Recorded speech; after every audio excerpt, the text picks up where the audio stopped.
Bueno, muy buenos días.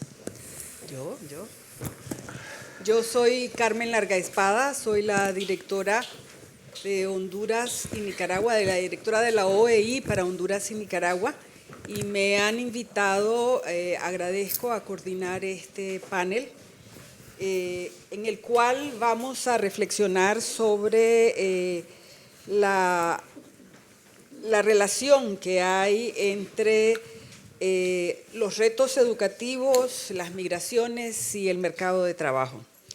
En esta sesión quiero tomarme un momento para presentarles a los participantes, porque creo yo que este es un punto muy importante dentro para este diálogo. Entonces, en primer lugar, tenemos el señor Carlos Malamud, que es investigador principal del Real Instituto Elcano y catedrático emérito de Historia de América de la Universidad Nacional a Distancia, UNED. María Soledad Barrera, que es asesora senior de la vicepresidencia corporativa de la CAF. Ella es administradora de empresas y tiene un MBA en International Management. Actualmente es asesora, como mencioné, de la vicepresidencia corporativa de programación estratégica de la CAF y lidera el relacionamiento de la institución con Venezuela en todos los ámbitos. Representa a la vicepresidencia y asesora a los equipos en temas relacionados con riesgo de crédito operativo. Tenemos a alguien del mundo financiero, entonces. Tenemos una persona muy importante en este panel, que es don Luis Escaso, director de la oficina de la OEI en Argentina. En orden. Y el coordinador del Programa Iberoamericano de Apoyo a los Procesos de Integración Regional. Ha sido director en diversos países de América del Sur y ha recibido muchos reconocimientos. Y también tenemos a Emilce Cuda, que es secretaria de la Pontificia Comisión para América Latina de la Santa Sede, miembro ordinario de la Pontificia Academia de Ciencias Sociales y de la Pontificia Academia Provita, consejera del CELAM y profesora en Loyola University de Chicago. Ha recibido múltiples reconocimientos y de manera importante, creo yo, representa un sector que ha estado muy involucrado en la atención a las migraciones en el área de Centroamérica, cuyo rol no siempre conocemos. En esta ocasión voy a pedirles a cada uno de los participantes, en el orden que están sentados, que por favor hablen por 3 minutos sobre la relación que ustedes encuentran sobre estos 3 temas y posteriormente tendremos una segunda ronda reflexionando sobre algunos ejes muy importantes a la luz de la actualidad, ¿sí? Entonces, adelante, señor Malamud. Muchas gracias, buenos días, muchas gracias por la invitación. Cuando me invitaron a participar en este evento me acordé de una vieja canción de la transición española que comenzaba diciendo: ¿qué hace un chico como yo? Bueno, de chico. ¿Qué hace un chico como yo en un sitio como este? ¿No? Es decir, soy un generalista en muchas cosas, pero los temas de educación y migración no son mi fuerte ni mi especialidad. Pero de todas maneras, a la hora de abordar estas cuestiones, estoy pensando básicamente, y sobre todo en relación con la OEI, en la inmigración de latinoamericanos en España y en Portugal. Es decir, no solo las migraciones intralatinoamericanas, no solo las que son muy cuantiosas, muy importantes, sobre todo en los últimos años en relación con los flujos migratorios de venezolanos desparramados por todo el continente y de cubanos que en un porcentaje muy importante dejaron la isla en los últimos años, sino también, bueno, obviamente en el flujo de latinoamericanos hacia Estados Unidos, que según algunas declaraciones en campaña del nuevo presidente electo podrían verse amenazadas. De todas maneras, yendo a mi comienzo sobre la presencia de latinoamericanos en España, lo que hemos visto es que en menos de un cuarto de siglo, es decir, desde comienzos del siglo XXI hasta la fecha, España y Portugal se han convertido en un potente foco de atracción de migrantes latinoamericanos. Hasta hace años atrás, muy pocos años atrás, inclusive los migrantes centroamericanos eran muy escasos. Hoy, sin embargo, han crecido de número en bastante importancia. Inclusive, en los últimos años también ha cambiado el perfil de los migrantes. No ha habido un cambio total, pero se ha agregado un perfil de migrantes que antes no llegaban. Antes llegaban básicamente gentes de sectores medios y bajos en busca de un puesto de trabajo. Hoy eso se ha complementado de alguna manera con migrantes procedentes de los estratos más altos de sociedades de distintos países latinoamericanos. Basta dar una vuelta por los barrios centrales de Madrid para escuchar una gran variedad de acentos que tienen que ver precisamente con estos migrantes americanos o latinoamericanos de más altos recursos. También hay otro tema que vincula claramente el tema migratorio con la educación y el mercado de trabajo, y no recuerdo si era el ministro de Honduras o el viceministro de El Salvador que hablaban de las migraciones de ida y vuelta, es decir, el retorno de muchos migrantes a sus lugares de origen, y en ese sentido algo que habría que sacar un mayor partido es el aprovechamiento en los lugares de origen de la formación adquirida por los migrantes que retornan. Es decir, ese yo creo que es un capital muy importante. Siempre se pone el foco en, bueno, hay una fuga de cerebros, la migración supone una fuga de cerebros, y con esto termino, pero el capital que pueden aportar esos migrantes que retornan, formados en los centros, en los lugares de acogida, evidentemente suponen un plus para el país de origen. Muchas gracias, Marisol. Gracias. Bueno, un gusto ya. Efectivamente, si aquí nos decían que qué hacemos, yo vengo del mundo financiero, entonces podrían preguntarse qué puede hacer alguien desde lo financiero.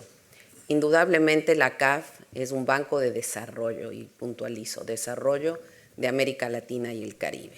Nuestra visión, por lo tanto, es regional, y para nosotros el tema específicamente de migración, más allá de empleabilidad, efectivamente, y lamentablemente hablamos de exportación de capital humano, con un saldo neto que entiendo podríamos convertirlo en positivo por lo que acaba de decir Carlos, pero nosotros somos nuevos en esta temática y hemos venido a escuchar, a aprender de mucha gente que está en esto, y nosotros estamos diseñando nuestra estrategia sobre el tema migratorio desde CAF. Interesantísima la necesidad de articulación y la posibilidad de hacerlo. Estábamos escuchando a la academia, la hemos escuchado, un actor muy importante y relevante. ¿Por qué? Porque desde un banco de desarrollo tenemos también la posibilidad de apoyar en el diseño, en sentarnos a pensar cómo deben ser esas políticas públicas. Desde CAF no dictamos políticas públicas para ningún país, pero sí podemos apoyar y fomentar que estas políticas públicas se vayan desarrollando. Desde nuestra óptica también es muy importante el rol local, o sea, que hemos hecho nosotros es bajar a territorio. ¿Y por qué territorio? El territorio en general es el que recibe el impacto de la migración. Muchas veces no lo vemos, pero si salimos, por lo menos en nuestra región, podemos ver pobreza urbano marginal. Eso quiere decir que hay falta de infraestructura, eso quiere decir que hay falta de servicios. Todos estos son componentes que claramente están alineados, en el caso de la CAF, con una práctica, una estrategia que tenemos de atención a los territorios, no solamente lo internacional, regional, como América Latina y Caribe, lo nacional, pero nosotros trabajamos directamente con gobernaciones, alcaldías, que son los actores locales que están desarrollando en muchos de nuestros países, o sea, hay buenos ejemplos inclusive de gobernanza, que es otro factor fundamental en esto. Hay esa, digamos, participación activa de lo local. Entonces, nosotros lo que queremos es justamente articular y apoyar esta estrategia con esa visión desde abajo hacia lo nacional y obviamente la incorporación en los diferentes planes de desarrollo del tema migratorio. El tema migratorio que tiene una connotación lamentablemente negativa, que también es parte de lo que estamos procurando trabajar, que es convertir también en un motor de desarrollo. O sea, no toda la migración, o sea, inclusive hablaban anteriormente este tema de la xenofobia, o sea, todo eso también es un componente más. Es decir, que todos esos factores deberían estar incorporados dentro de nuestra estrategia, y quién mejor que un panel como este donde se escucha el pensamiento, aprendemos de gente que está trabajando y ha trabajado muchos años en esto para el diseño de una estrategia adecuada, siempre recordando que nosotros estaremos interesados de ir desde abajo, lo local, hacia arriba y apoyar también, fundamental, la articulación entre los diferentes actores, y hablaremos después de lo que mencionabas del cómo. Muchas gracias. Luis, por favor. Gracias, Carmen.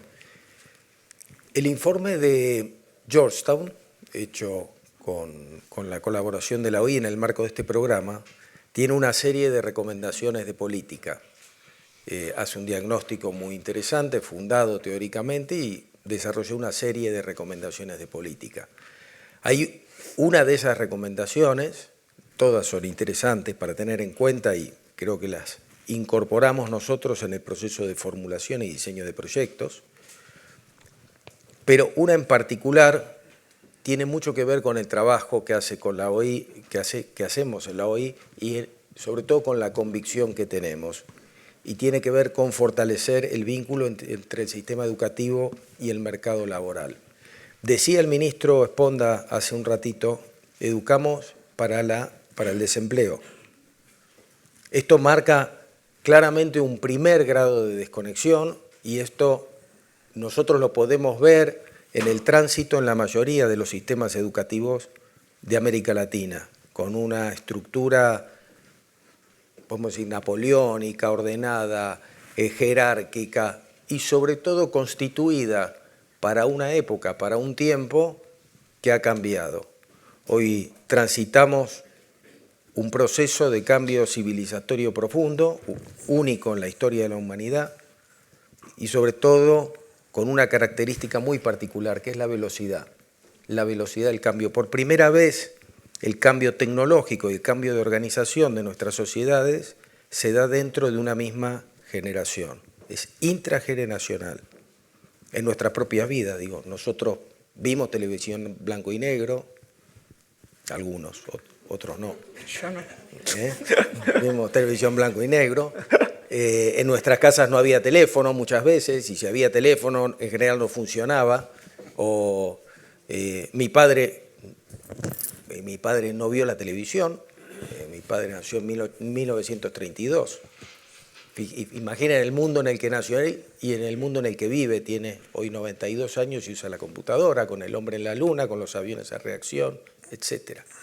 Nuestra constitución personal, física, social, no ha estado preparada a lo largo de los 200.000 años de historia humana para enfrentar un tipo de cambio de estas características. Entonces, nuestros sistemas educativos constituidos para una cosa se ven bajo tensión por este cambio tecnológico, este cambio de forma de organizar las sociedades, nuestras familias, el modo en que trabajamos y el modo en que convivimos.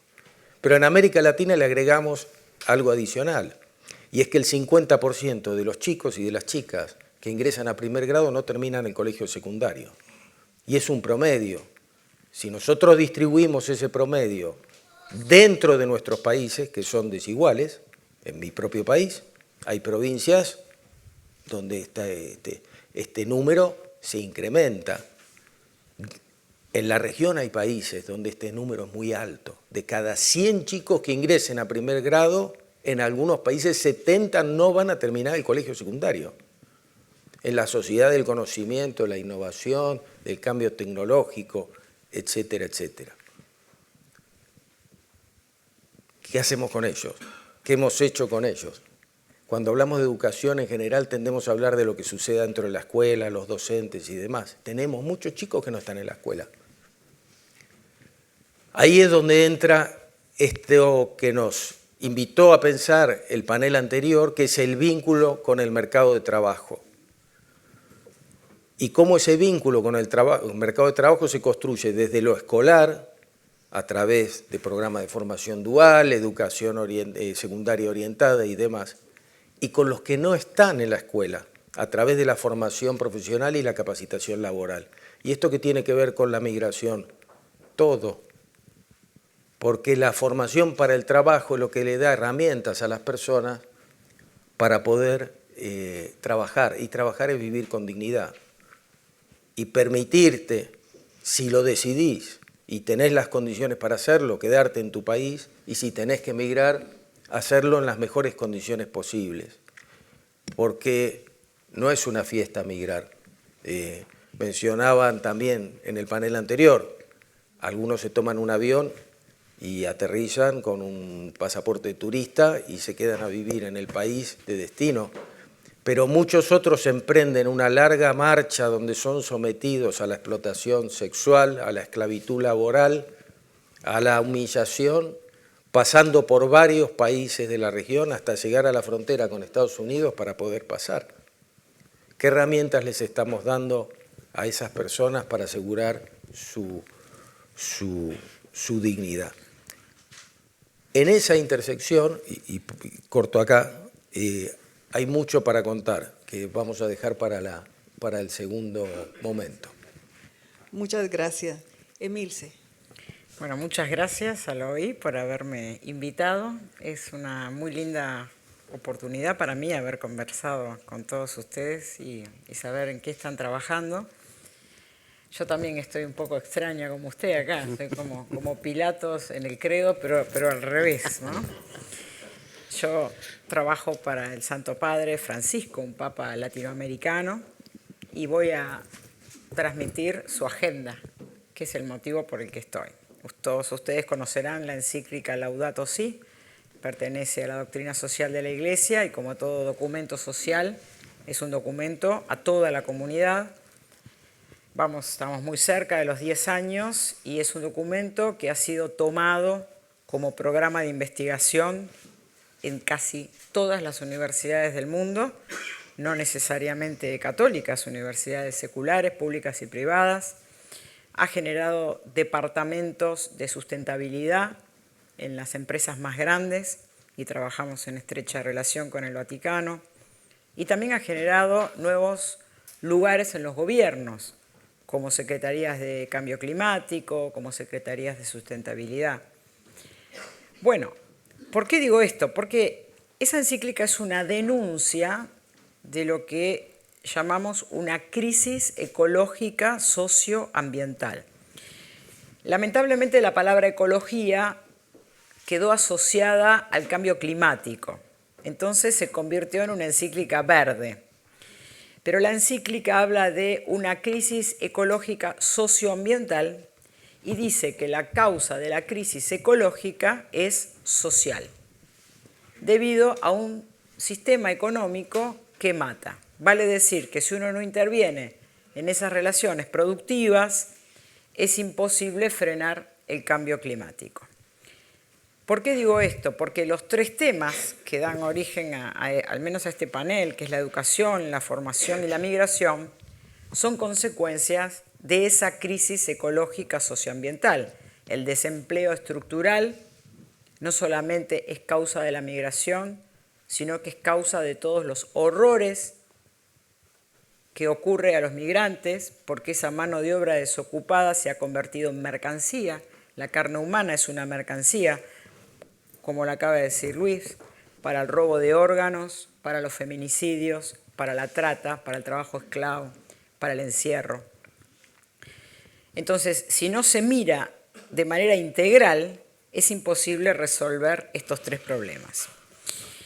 Aristóteles decía que cuando uno utiliza la palabra bueno, tiene que preguntar bueno para qué. Esto es bueno. ¿Bueno para qué?, decía Aristóteles.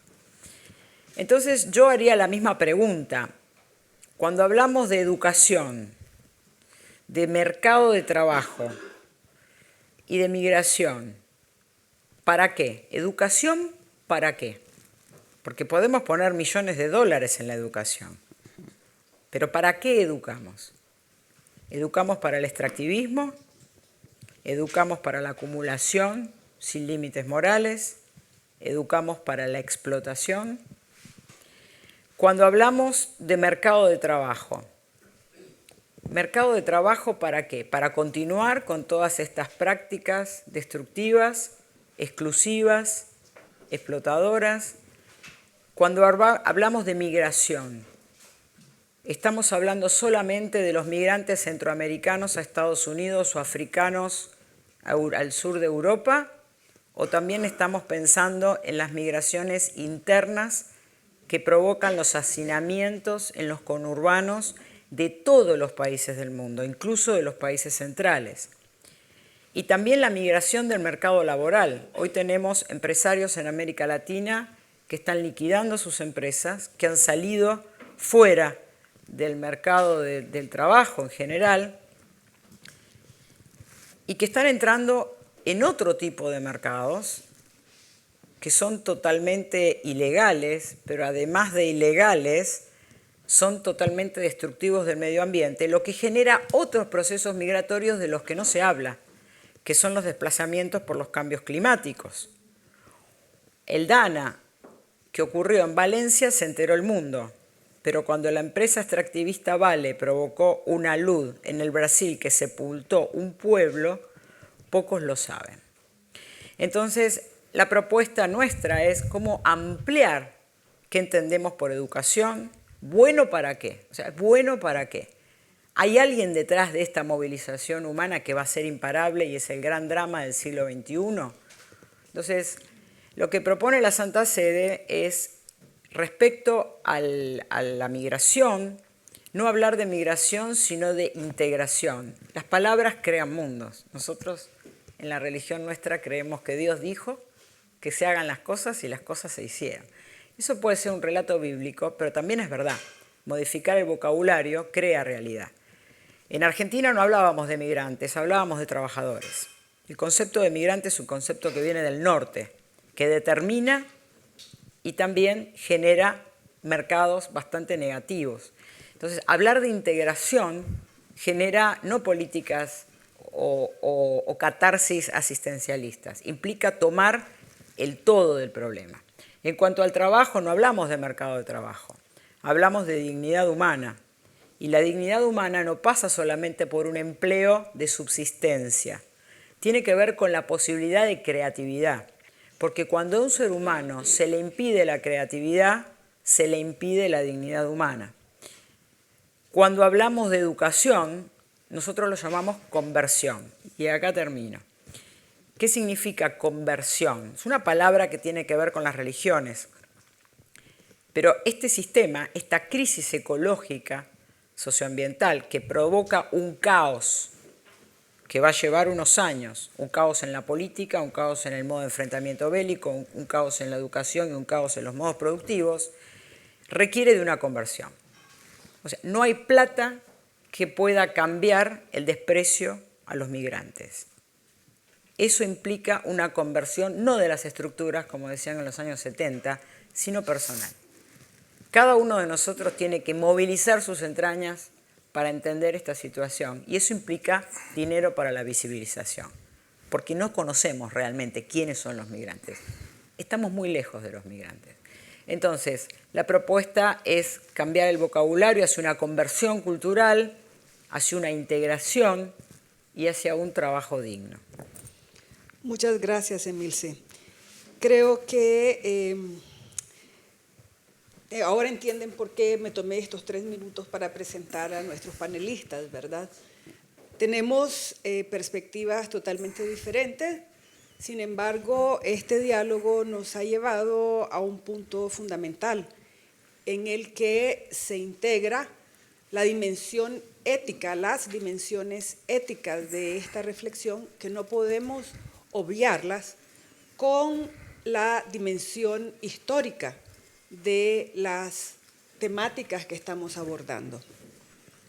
La educación, como vimos en el panel anterior, ¿sí?, aborda desde la educación para el empleo hasta la educación para aprender. La migración puede ser vista desde el punto de salida, desde el punto de llegada, y también tenemos desde esa perspectiva la superposición de espacios geográficos, de los puntos de salida y de los puntos de llegada, que hacen que esta integración que mencionaba Emilce pueda ser problemática y conceptualizada como violencia o xenofobia. Más aún, tenemos ahora la necesidad de plantearnos nuevos actores y de la vinculación de perspectivas complementarias en las cuales veamos desde una visión histórica y financiera esta problemática de los 3 elementos que estamos vinculando. Yo quisiera que en esta última ronda tratemos de acercarnos a las otras perspectivas y proponer desde esa visión cómo vemos el tema de educación, mercado de trabajo y migración desde una perspectiva que involucra el tiempo, el espacio y también las dimensiones éticas y financieras. Sí, si me permiten, voy a tomar un poco de distancia respecto de la visión apocalíptica y en sentido bíblico de Milce, ¿no? Es decir, yo creo que obviamente las palabras son importantes, pero las palabras por sí mismas no cambian la realidad. Son una herramienta, pero son insuficientes, hacen falta otras cosas.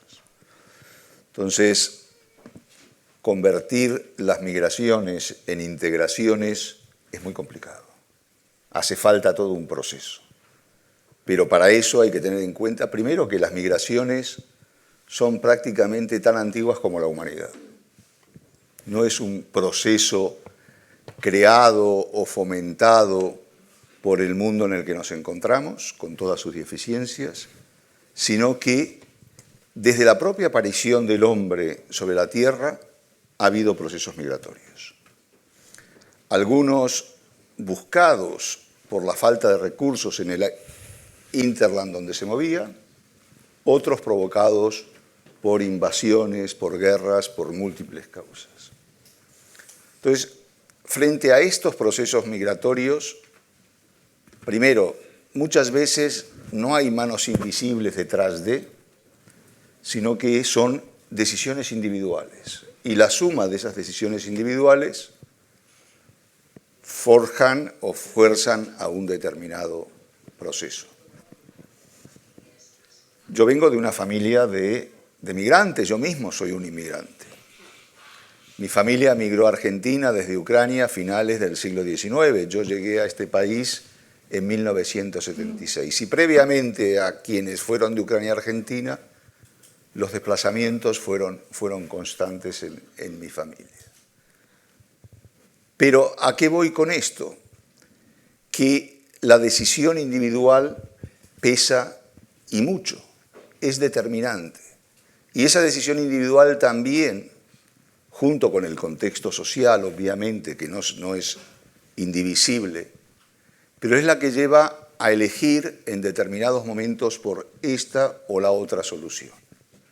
Pero para que esas elecciones sean positivas, es necesario que el contexto ofrezca lo necesario para poder elegir en condiciones. Es necesario que el contexto en ese caso la sociedad, el Estado, ofrezca, y a lo que nosotros nos atañe, sistemas educativos potentes que permitan la mejor formación del individuo.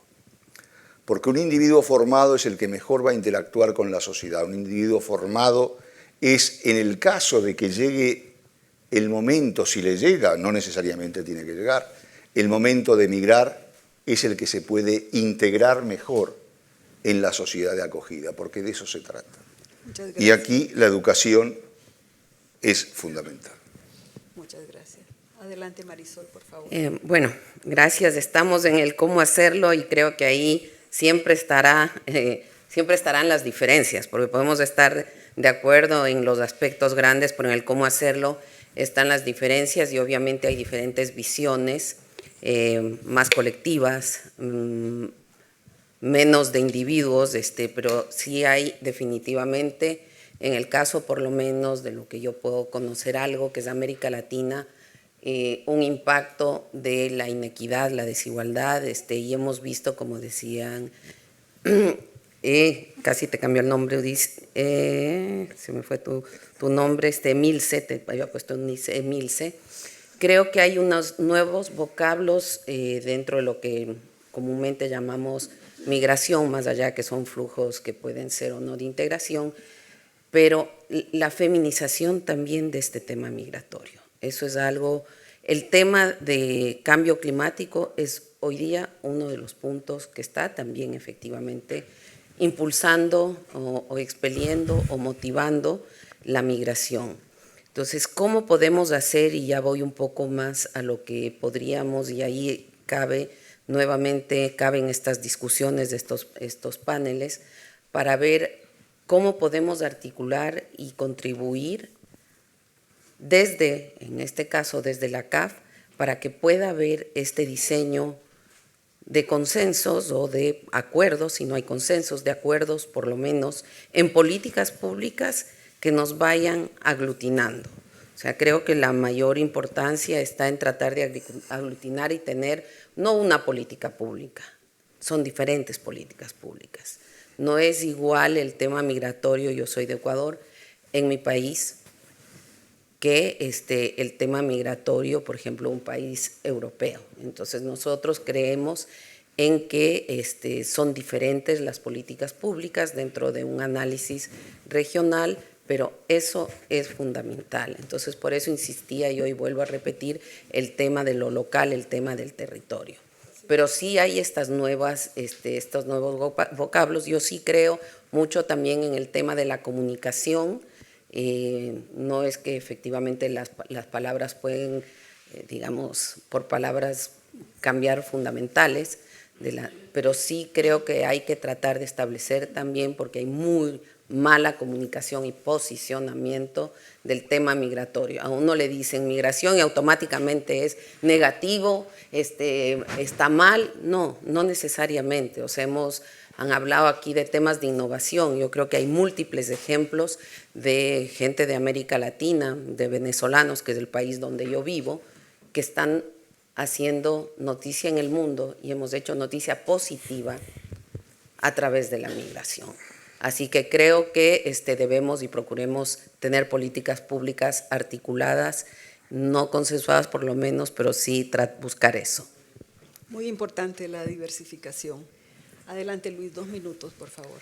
2 minutos. Quisiera mencionar 3 aspectos. Un aspecto práctico, concreto, incorporar la dimensión política en 2 temas y plantear lo que creo que es una gran oportunidad para nosotros de aquí en adelante.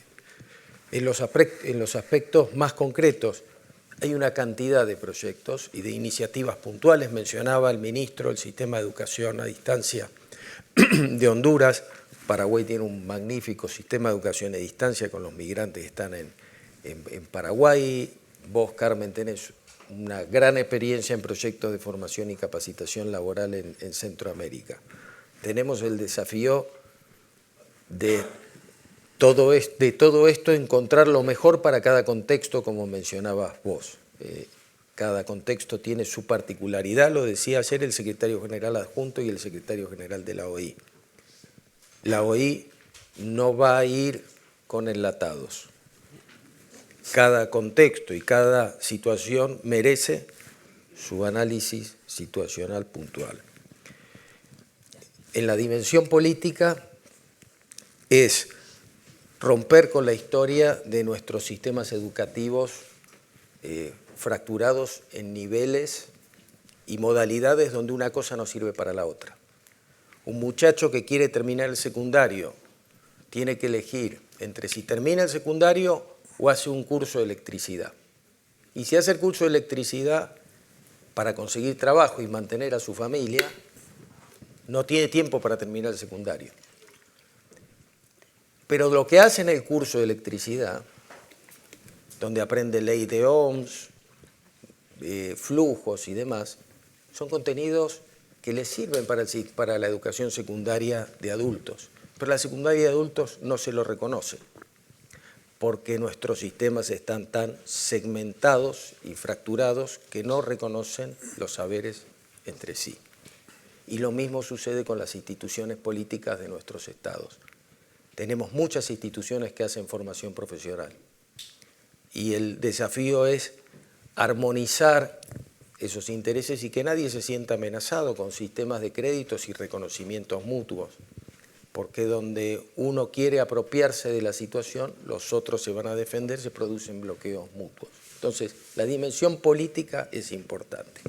Y la oportunidad, Carmen, es la revolución tecnológica.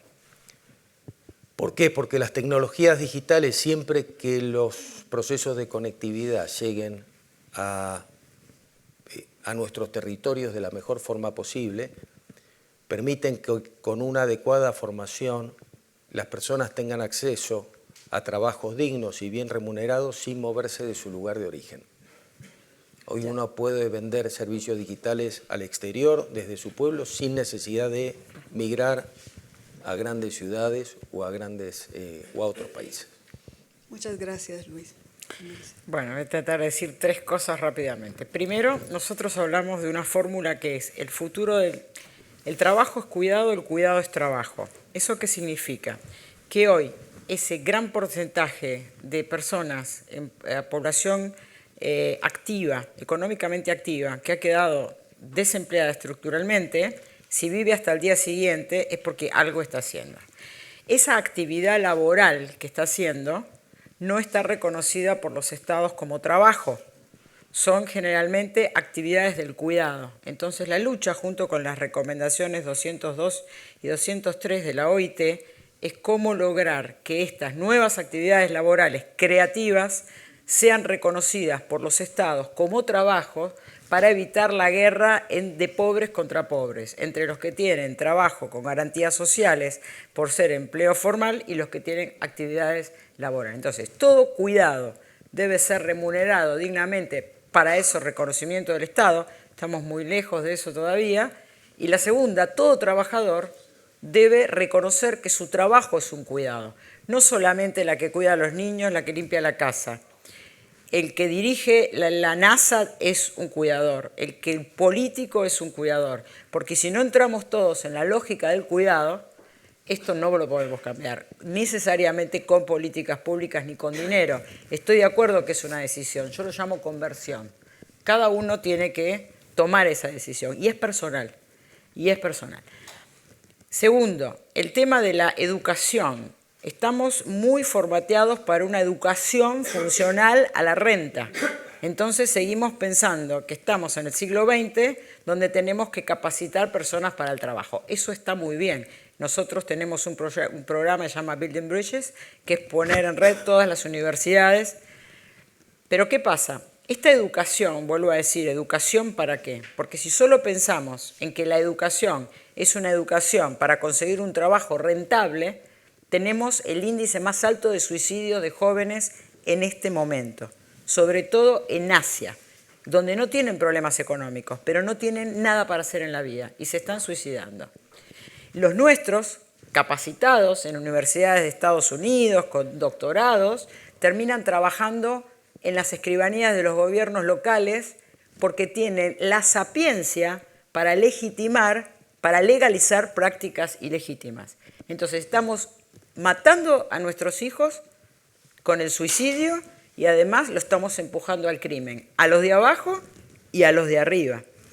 Entonces, ¿cómo pensar una educación que tenga que ver en todos los planos y en todas las etapas de la vida?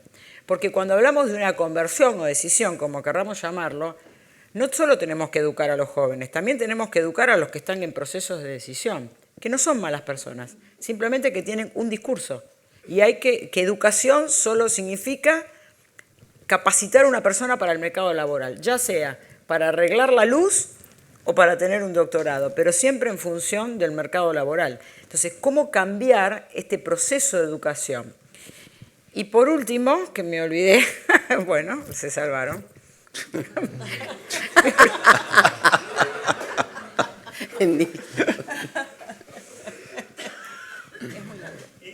Sí. No, bueno, es que uno tenía que ver con la educación, el otro tenía con la... Sí, y el tema de la migración. El tema de la migración es interesante porque solo llaman migrante al pobre.